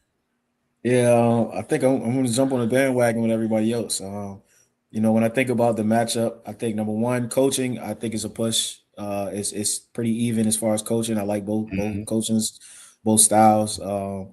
When you get to the offensive play, I give the edge to Seattle. I think they got more playmakers, of course, with probably the best player in the, obviously, definitely in this game, but questionably one of the best receivers in the league with JSN. I think he could have a big game. Quarterback wise, I give the experience to Sam Darnold. So, I think that might play a big part in it is, just the experience of the whole overall, not just the game itself, but everything encompassing the game, from media day to the change of schedule, to the same change of atmosphere, all these things that play into, to the game itself and the performance. I give the edge to the guy that has the more experience, Sam Darnold. And then when it comes down to defense, and honestly, just being battle tested, I think Seattle is a more battle tested team. Of course, that gauntlet of what they had to go through just in their own division, not even mentioning, the rest of their schedule and the rest of the playoffs and things like that. But just in their division alone, I think has prepared them for this stage. I think they're a team that's ready for it overall, not just the quarterback, more veteran presence, but they have a more veteran presence just in that locker room in general. And I think I'm going to go with them to edge them out. I do like probably about a 3-score game, nothing more than, a 3-point game.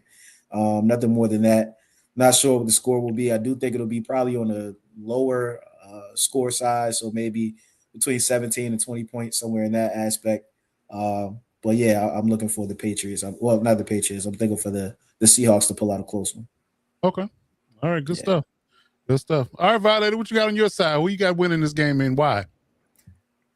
I think it's going to be an exciting, entertaining Super Bowl, but contrary to what everybody is thinking, I think it's going to be a pretty low-scoring game and a close game. I'm calling 28-24. I'm giving the edge to the Seahawks because of the versatility that they have defensively and offensively. And their special teams. They've all showed what they can do under duress and under extreme circumstances. I think they're going to be a lot more loose team, really with nothing to lose. And that they know that they're losing their head coach, and I think that's going to be a little bit more extra for them to send him out a winner. Okay, it's not a bad take. Not a bad take at all.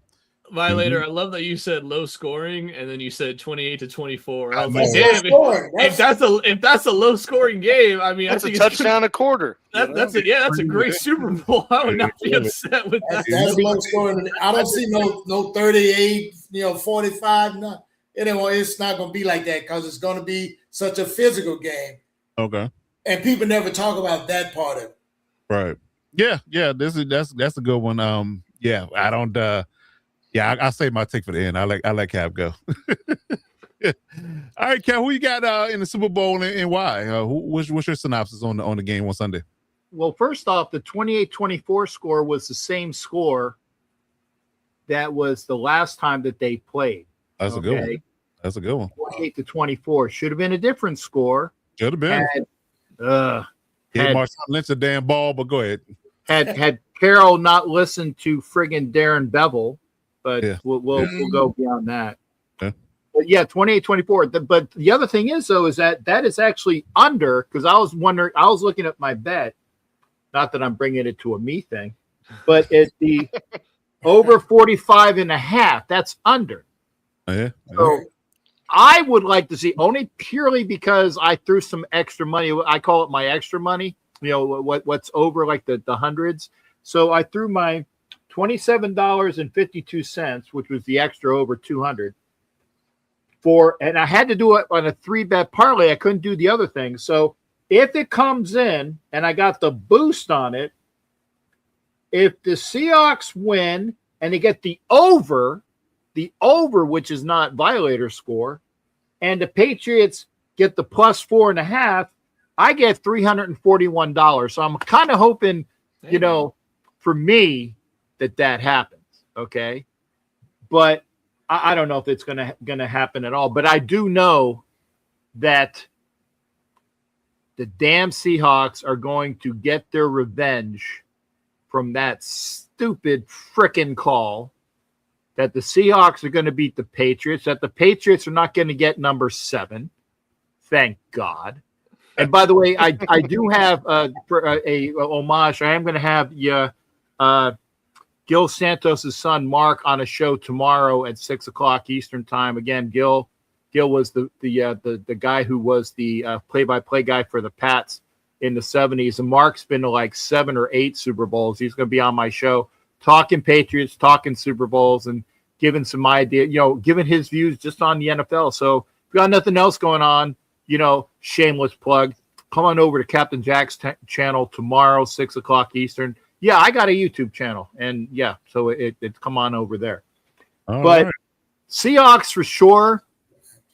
I think that the Pats are going to keep it close, but I hope it's the over on the points. Okay, and I think DZ said something that we haven't really discussed yet. The fact is, with the Seahawks being up for sale, that whole organization is in flux, and that's another reason why I think that Clint Kubiak, if it comes to fruition, said he checked out. Okay, It's like I don't want to be in the building after this because I have no clue what's going to be going on. Plus, it's a chance to get a head coaching position. But I said last week, remember my strong hot take was the fact is that his father was a Bronco. He played for Elway. He played for Shanahan. And he also, Clint Kubiak, coached with Junior Shanahan. So I God hope that he doesn't pull a Josh effing McDaniels and tell the Raiders after all this time, yes, I'm not going to be your head coach. I hope that doesn't come to fruition. Yeah, we might have to check on you and Violator if he does balk on the idea of coming to the Raiders, and you have to figure out who we got head coach going to be outside of that. Well, yeah, I can tell you who that is, and that's who actually the man who deserves it. And I'm kind of pissed off that everybody was saying that in this coaching cycle that not one African-American head coach was named as a head coach, okay? So they're already putting Clint Kubiak in there. So I think that if Kubiak backs out, it's going to be, and I'm probably hopefully don't screw up the gentleman's name, Ejiro, who is the coordinator. Evero. Yeah, thank you. I apologize. At least I got the friggin' guy's somewhat name. I think he definitely will because the Raiders like him. So for all those people that are poo-pooing that they didn't get at least one African-American candidate, wait, because Kubiak is not on the signed dotted line yet. Okay. All right. Good stuff. Good stuff. Yeah, for me, in regards to the Super Bowl, I'm cautiously optimistic for a good game, but my PTSD for Sam Darnold always rears his ugly head when there's big games. So I'm hoping against hope that he does not revert back to a pumpkin, in this particular moment and have one of those weird 4 turnover games and, just completely go off the rails because the Patriots defense has them utterly befuddled and confused in a sense, because they're going to come to play. I'm not sure what Drake May in that offense is going to do against that Seattle defense, but I promise you that Patriots defense is going to be ready to roll, and they have stymied and confused 3 quarterbacks in the playoffs thus far. So if they get to Sam Darnold and start get him back to seeing ghost again, that could completely turn the tide. And I understand that the hatred for the Patriots getting that Super Bowl and them having the most in the league, but yeah, if Sam Darnold, turns into a pumpkin, he goes back from, Cinderella to that pumpkin, it could get ugly for him, and we could be talking about New England Patriots being the Super Bowl champions. But on paper, though, if Sam Darnold continues this run that he's been on, especially him having that game against the Rams in the championship game, if he plays like that, I don't think there's any way impossible that Seahawks lose this. So assuming Sam Darnold plays well, like he's been playing, I'm going with the Seahawks as well. But if just know that I said if he has a bad game, because he hadn't had one in a good while, then yeah, if he has a bad game, then it could go to the Patriots for sure, based upon his play. And then people will be talking differently about him after they've been singing his praises all season. But we'll see. We'll see. A lot of pressure on Sam, to get it done. That's for sure. I'll say quickly on Sam. Personally, for me, I don't think there is going to be a such thing as him going pumpkin mode. I think the fact that he's in the Super Bowl right now is he's kind of graduated from pumpkin status. I'm not saying that he can't have a bad game in the Super Bowl, and if he does, I'm sure people will go straight away and say, oh, he turned back into a pumpkin, he's not a good quarterback. No, he walked down, he out-dueled who we all think is going to be the 2025 MVP and Matthew Stafford. That's so I got to give him his flowers, man. I think Sam Darnold has, for as long as it took and for as many teams as it took, I think Sam Darnold has finally arrived. I think, we got to start putting some respect on his name. I don't think, he can have a bad game, but I don't think it'll be him going pumpkin. I think it'll be more so the Patriots defense just continuing this hellacious run that they've been on these playoffs, and you just kind of got to tip your cap to Vrabel and that coaching staff. But I think Sam Darnold has arrived, and I think he's going to perform well. But I think even if he doesn't, we shouldn't say he'll go pumpkin. I think he's earned that right to not go pumpkin. Okay, yeah, like I said, that's the only thing that's going to stop them from winning it, in my opinion. Yeah. So. It just depends, because we've seen it before. I mean, he's had a few of those games in this season. I mean, he cost himself that Rams game in the first match because he threw 4 picks. So yeah, I mean, so it just depends on his state of calm in a sense. But yes, he has ability to go one way or the other. He can be talked about in the annals of Joe Flacco and a bunch of other Super Bowl winning quarterbacks that kind of struggled a little bit and finally found their footing and got the team to a Super Bowl and won it. Or, he could be back down to the annals of, we told you that he can't win big games, conversation. So, either you're going to be elite after this game or you're going to be say, hey, I told you so. It's one or the other. There's no in between. So we'll see how things roll. But any last thoughts on the Super Bowl before we get to our last segment? Hey, I'm waiting for the commercials, baby. Yeah. Give me that Doomsday commercial. That's all I'm looking out for. Right. Doomsday commercial. Avengers. I haven't heard this. Avengers. Yeah, the Avengers commercial. Oh, okay. They good heads up. I'll look for that one. Okay. All right. I thought you were talking about current events between Iran and the United States. That's why No, we keep politics out of that. Yeah. Current events, not politics. A little bit of both, but yeah, same thing. Two sides of the same coin. Yeah, there you go. All right, good stuff. So we're looking forward to the Super Bowl, and hope everybody has a good Super Bowl party. Whatever you're doing, kick back, whatever you got going on. Stay safe, please. That's for sure. wings and pizza and pancit and lumpia and potato chips and dip And, and driving meatballs. And Oh. sliders. Yeah, there you go. Oh yeah. Good stuff. Good stuff. A nice All right. combination of Philippine food with American food and a lot of gas. So stay the hell away from my house. Jesus. All right. It'll be a small party. Yeah. Sure. That's for sure. Oh, shit. It's a gas mask like Larry Tunsil did in the draft. Right.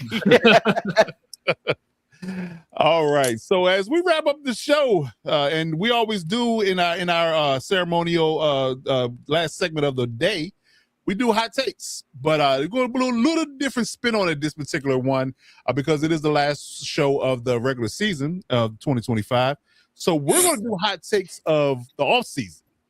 So if anybody got any hot takes that they think are going to come to fruition between now and next season, let's drop them. Let's document them. Let's put them down, and we'll come back and tell you whether or not we were right or wrong when it happens.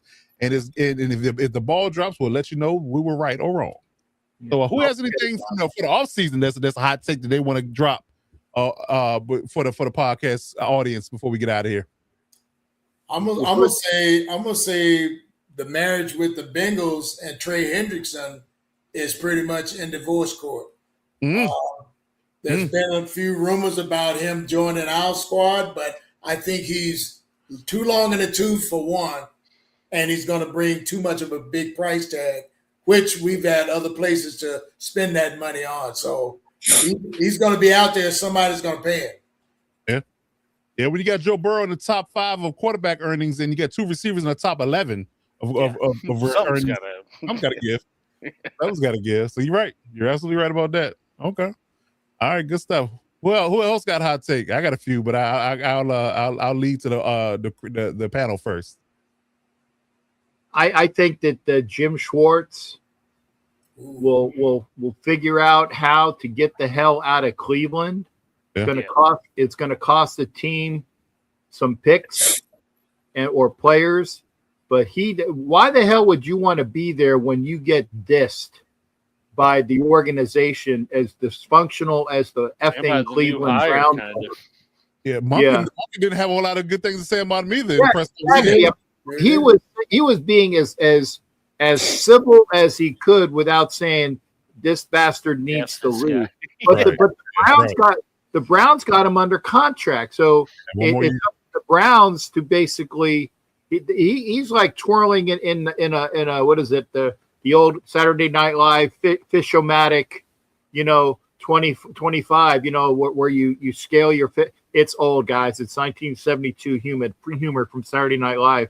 But yeah, his kahunas are in the Fish-O-Matic, man, because they got him under contract, and it's going to take a sweet price to get somebody to get him off of that, because they might let him sit and spin, which is unfortunate. He's a great defensive coordinator. Yeah. Well, I mean, it's one of those things. I just think just go ahead and let him out of the contract. I don't see that. Yeah, I don't know why you wouldn't. Yeah, just let him out of the contract because I don't see them ending well at all. You can't try to force him to coach. That's not going to end well. No. Like I said, he'll be like, well, he's going to retire, which is unfortunate because they say, well, if somebody's going to have to give up compensation for him. Yeah. The Browns are not going to let him out of that contract, and that's screwed up. Yeah, I just think you need it's to the go most Browns thing to do, man. Make really the whole search be like, we're looking for someone who wants to keep Schwartz, and then get someone who obviously doesn't, right? Yeah. And just be like, it'll work itself out. Yeah, it is the most Browns thing to do. You're absolutely right. But I hope he's got a good lawyer. Hey, what you doing in the off season there, AG? I'd love to sue the Browns for him, but I'm not licensed in Ohio. So there you go. I'll DM him though. Yeah, let's see what's up. See if you can't get the case moved to Missouri. Yeah. We'll sue him here. Hit him where it really hurts. Yes, indeed. But yeah, I do believe Jim Schwartz is out of there, and they just need to let him go and then find a new job somewhere else. I'm sure somebody else can use a DC of his caliber. But it sucks for because you talked about Carson Switzer earlier in the pod. For his development and other guys that they really love Schwartz as a DC. It really sucks for them because they're going to lose a good coach.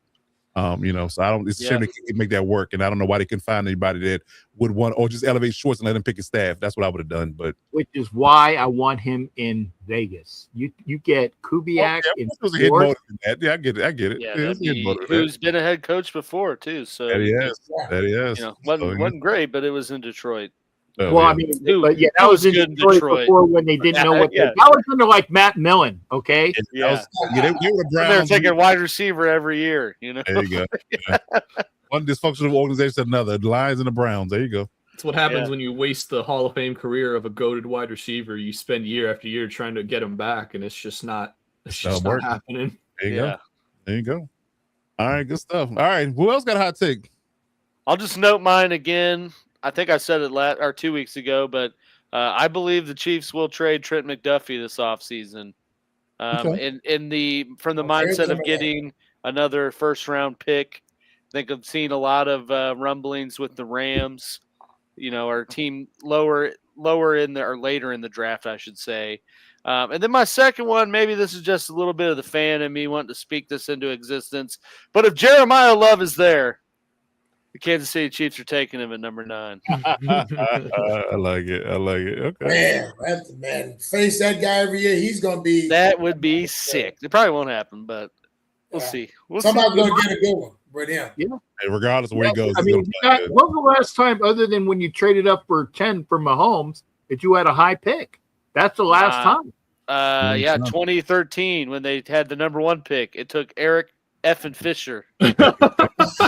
Hey, to be fair, he's out of the league, right? But he's been out of the league, right? Yeah, I mean, he was their starting left tackle the first Super Bowl, and I think he went to the Colts for like 2 more years. But I mean, that's when I said they were cursed, though, because I'm like, the Chiefs would have the number 1 pick, and the best quarterback to take is Geno Smith. Wow. I'm like, dude, they can't catch a break. And then they took a left tackle from Central Michigan. That 2013 draft class is like it's brutal, dude. One of the worst. And somehow late you took a lineman number 1 overall, and it wasn't even the best lineman in the draft. Lane Johnson went like 3 picks later. I know. Well, yeah, but it was the whole talk before was Eric Fisher or Luke Jokel, both of which Jokel sucked, but Fisher was at least all right. But yeah, Lane Johnson. I know. I go back and look sometimes. I'm like, what could have been? Do you remember who we took? Because I certainly don't. I'm looking right now.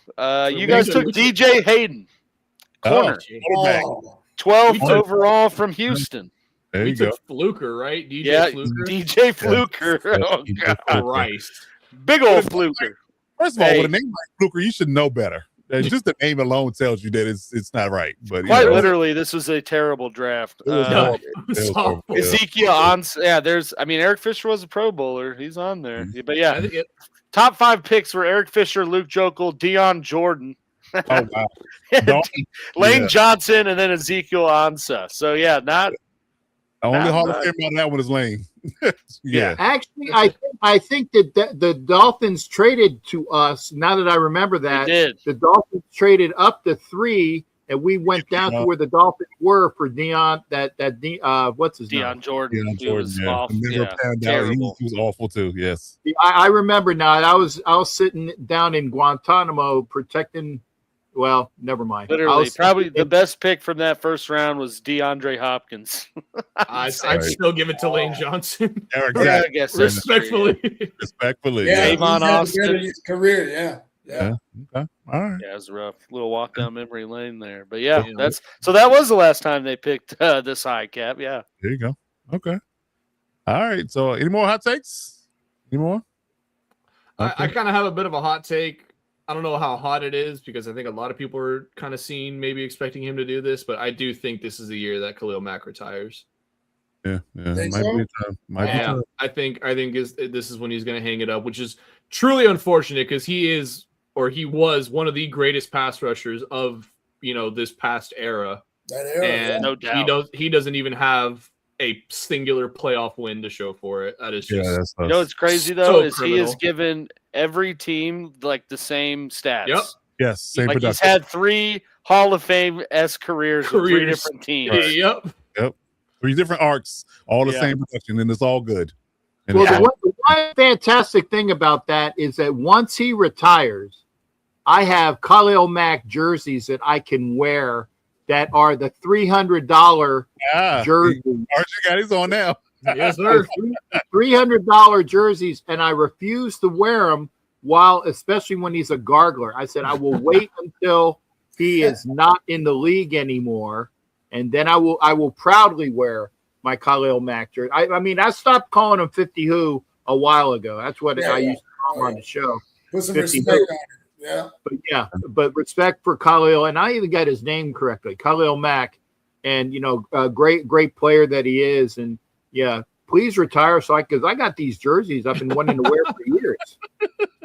That's funny. Oh, Kaplan, he gets into the Hall of Fame as a Charger. You are going to be that's what I was just about to ask. Right. What's he going to retire as? That's okay. He's still going to be under the Raiders. He's just going to be in smaller case players. Because when Tom Brady goes in the Hall of Fame, I think he might have a stead since he's now a owner. He can actually be on the Raiders as a Hall of Famer too. I'm actually curious about that. If you, as a player, retire and then you move into a front office role, and let's say he has a fantastic career as a front office exec, can you then be like reelected to the Hall of Fame this time as an executive? Yeah, I mean, leave it to Tom Brady to be the only person to be inducted twice into the Hall of Fame. But first ballot executive, first ballot. Yeah, that'd be crazy. Who else but Brady? Right. That'd be a hell of a trivia. I'll tell you what, too. I've gotten a lot more respect for Brady now that I know he wasn't coached by a first ballot Hall of Famer. So, our owner, first ballot Hall of Fame. Yeah. No, it's all Brady. Coach got Obviously. First ballot. Yeah. I promise you, Tom going to be first ballot though when he's eligible. Yeah. I tell you, Sheldon got it right when he said Bazinga. Funny. Okay, well, for my hot takes, I got a couple that are gonna I think they might play out in this his stretch of the off season. There are rumblings that Joe Burrow might be on the market in the off season, low key, very low key, because because I've been talking about this Kwesi Mensah firing and the former GM of the Vikings. I'm talking about it a lot. I'm getting a lot of Vikings feed on my Twitter. And the Vikings are very, very high on the idea that they will spend their firstborn and then some to get Joe Burrow if he's available, which tells me a lot. Because if the rumors are indeed true that you want to trade for Joe Burrow and you will give up any and all to trade for him to be your new quarterback, that means you tell me, one, you have no faith in J.J. McCarthy at all. None. Which makes the firing even more shady to me, because if you didn't have any faith in him at all, well, then why the hell is the GM gone? Because clearly, the quarterback whisperer couldn't resurrect the J.J. McCarthy train and get him playing like a franchise quarterback. So again, a whole nother shady conversation, in that space. But I think that if Joe Burrow does hit the market for some reason, because he's just flat out unhappy and he's looking at the tea leaves and seeing what the Cincinnati Bengals aren't doing to make them better and more competitive, he may want out, in the case of, in the trading him and getting a ransom and try to, build for the future, kind of like the deal Ed gave for the number 1 overall pick earlier, something like that, 3 firsts or whatever the case may be, whatever they give up to get Burrow. That's going to be interesting because something's got to give. Everybody's out on JJ, even his number 1 wide receiver, who he completely and utterly could not hit with a in the water this year. Is ridiculous. So they asked Justin Jefferson who would they have fared better with, Sam Darnold or JJ. He said Sam Darnold. So that's another conversation that it's a complete and utter dumpster fire just getting ready to erupt in Minnesota, is my point. So the Joe Burrow rumors, JJ's pretty much garbage, an unadulterated ass of a quarterback in the first 2 years of his career. Can't stay healthy, amongst other things.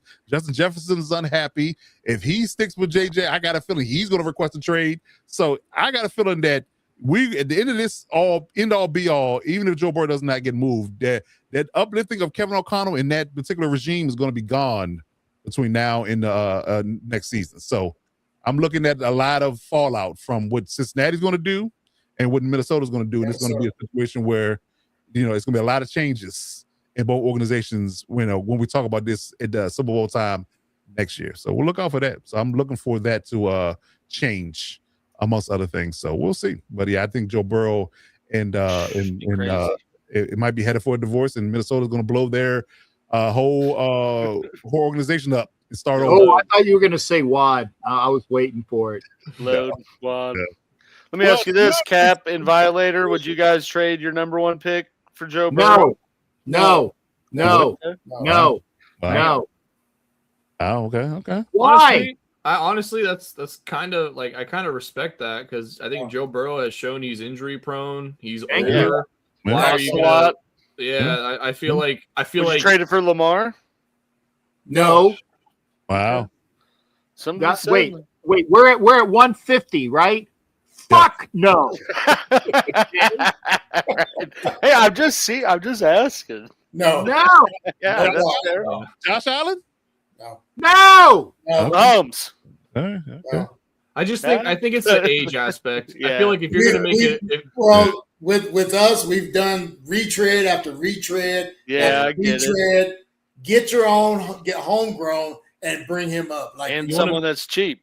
Yeah, you want to be the you got 4 years with him to fix any other holes you got. You got 4 years to get it right. They're tired of buying the used cars. They want the brand new one off the lot. Brand new one, Fire Kingdom, man. Buying retreads. I'm sorry. Yeah. No, I get it. I was just asking. And the only question is how the small town kid in McDonald's is going to do in Vegas. Yeah, I think with his background, man, he's not going to be distracted by all of that. Nah. He's truly a football nerd, film junkie. So that's where he's going to be spending his time, studying and improving himself, so that he can prove all of the doubters. And there's some out there. Yeah, prove them wrong. I think he has the character that the Raiders are trying to bring over his quarterback coach from Indiana. I've read that. I don't know how much clickbait it is, but to bring him in there so he even has familiarity with him. So you've got Kubiak and then the QB coach there. That would work out well. I think somebody already had him. I think I read that earlier today. I think somebody hired the guy from Indiana, the quarterback coach from Indiana. Yeah, I feel like I read that somebody else hired him just today. I think it was today. I'm not sure, but that was out there in the airwaves, and I would have applauded that. Yeah. Whitmer is becoming the quarterback's coach for the Bucks. Yep, that's what I thought today. Yep, that's it. But I think they're sneaky, trying to get Surratt so he has instant familiarity in the building. So okay. Yeah. Well, the other wide receiver in the 3rd round is what some of the mocks have. I can't remember what his name is, but there's another wide receiver from Indiana there. Okay. All right, good stuff. All right, so any more hot takes before we get up out of here? Don't believe so. Okay. All righty, there it is. There you have it. All right, ladies and gentlemen, we appreciate everybody indulging us throughout this time. This is our last live show for the regular season, and it's going to flip over next week or the next few weeks for our off-season schedule. So I want to thank everybody on this panel that's been holding us down for, 19 so weeks, however long we've been going through this entire gauntlet every Tuesday night. Definitely want to thank everybody's loyalty and dedication for that particular aspect of getting things done, and we've definitely delivered some great content for you. So if you have your time, you have your place, go back and look at it. There's definitely some good stuff here. Our live shows are directly on the channel. As always, hit the subscribe button on our YouTube channel and give us some love there. But yeah, like I said, we'll flip over to our season schedule. So follow us on social media and you'll get all the updates in regards to what we're doing for our content in the off season. So, but we are covering things in off season and everything from free agency, draft, coachings, signings, everything that's free agency wise, trades, all you name it, we're covering it all. So we'll be live and direct doing that on this channel and on Patreon. So look out for that. And speaking of Patreon, we want to give a quick plug to that. We just started our Patreon channel. So for exclusive and only content is only delivered on Patreon, please sign up for our Patreon channel today. You get in right now, you join our Patreon today. We will give you 7 days of free access to our content. So you know exactly what you're getting, but I promise you that you will want to stay after the 7 days. So give us a quick follow there. Patreon.com/Lockdown Defense Sports, and we'll appreciate your subscription and your love there. And then check us out there. And like I said, we're gonna be dropping content, all throughout the airways. So it will be no shortage of content. If you're not informed on what's going on in the NFL from this channel alone, you're just not paying attention. You're just not paying attention at all. That is for sure. So but yeah. As always, we want to give a quick shout out to the Hit Squad. If you're looking for them on any social media platforms, hit them up. Coach Mike Dubb, Commanders Insider, Real AG, Alex Givens, Chiefs Insider, Young RG, Robert Garcia, the Chargers Insider. Hit them up on Twitter. They're their Twitter handles, and 2 of them are on Instagram as well. So give them a quick follow there. If you're looking for the NFL Nation Live crew, Ref Guru is our official NFL retired ref. If you have any questions for referee perspective or Raiders love, Violator as well, the Rated Superfan, Captain Jack Rackham, another Rated Superfan. Hit them up on their social medias. Again, all on Twitter. Captain Jack Rackham is on Instagram and YouTube as well. So give them some love on this platform as well. We appreciate that.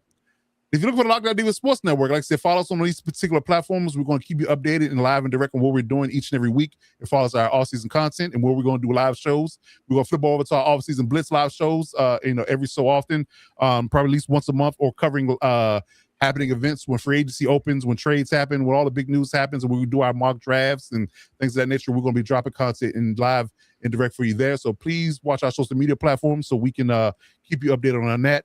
Lockdown Divas Sports on all platforms, YouTube, Twitch, TikTok, and Instagram, and we're Lockdown Divas on Twitter. If you need to email us, lockdowndivasports@gmail.com is our email address. And if you're looking for our subsidiary channel, the Electric Shock Podcast is available for you for all Chargers news on all platforms. We're Electric Shock Pod in that space.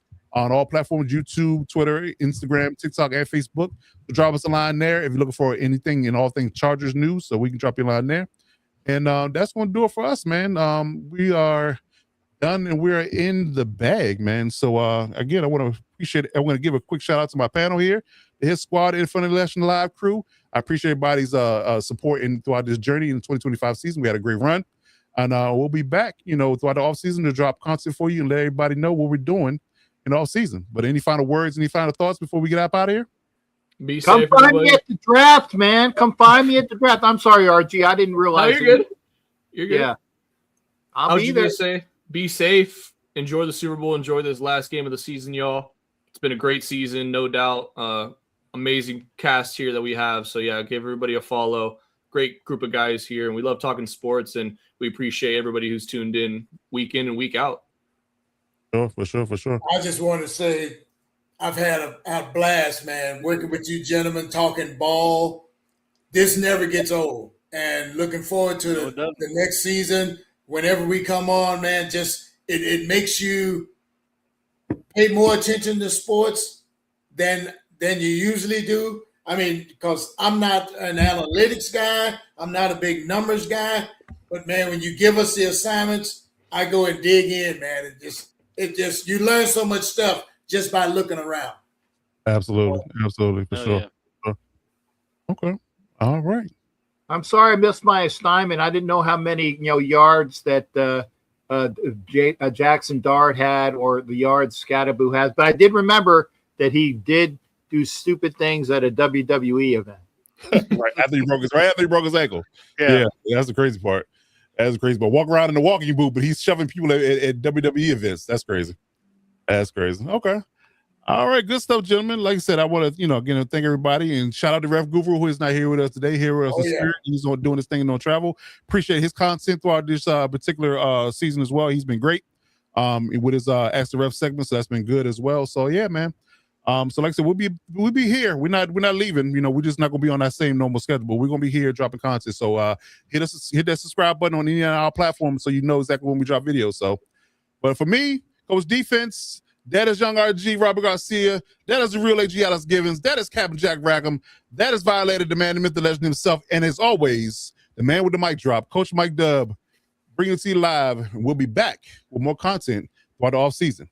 But until then, you got to do one thing. And one thing well, you got to step up to lock it down.